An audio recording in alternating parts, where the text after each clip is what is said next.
Hey guys, welcome back to my channel. Today we're going to be learning how to crochet in the round with a slip stitch to join. To get started, we are going to make our magic ring. If you don't know how to make a magic ring, check out my video on how to make a magic ring. So once you have your magic ring done, we are going to crochet 6 single crochets into the center.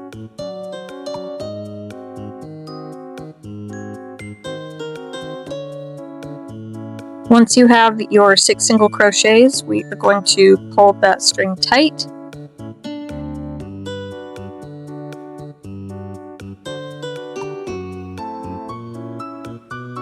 And now we are going to make our slip stitch to join our round together. Now you're going to insert your hook into that first stitch. If you're having a hard time figuring out which stitch is the first one, you can count backwards around the circle back to the first stitch. So pull the loop and continue to pull that same loop all the way through. That is your slip stitch. And now we're going to chain 1 and insert your hook back into that same exact stitch. This is where you do your very first single crochet for the next round.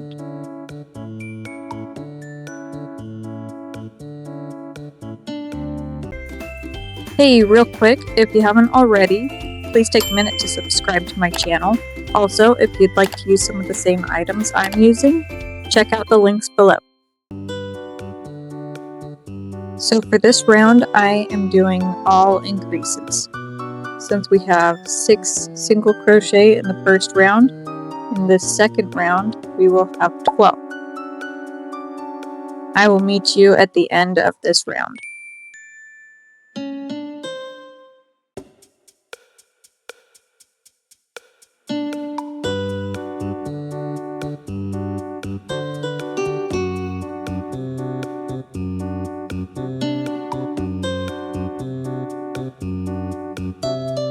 So now that we have finished this round, we have 12 stitches. It looks like I have one more stitch to crochet into, but I do not. The last stitch is actually the slip stitch joining your last row together.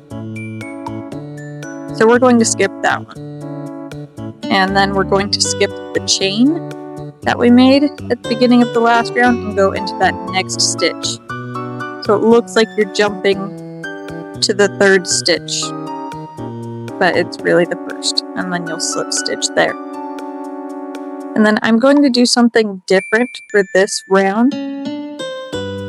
Instead of single crocheting into the same stitch that I did my slip stitch, I'm going to go into the next one. So now I've shown you 2 different ways to join your rounds together. You can either do your first single crochet into the same stitch that you did your slip stitch, or you can do it into the next one. You can mix things up how you would like. You can either always do the single crochet in the first stitch, or always do it in the same stitch as the slip stitch.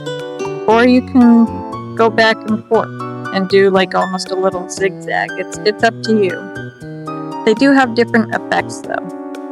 If you single crochet into the same stitch as your slip stitch, then your seam is going to mostly go straight up, but it'll slightly curve to the right. If you do your first single crochet into that next stitch, your work is going to curve dramatically to the left. And if you do a zigzag going back and forth, it still moves to the left, but just slightly. So now I have just finished my 3rd row. I used the zigzag technique by going back and forth on the placement of my first stitch. That's all the time I have tonight. Thank you for watching my video. Bye!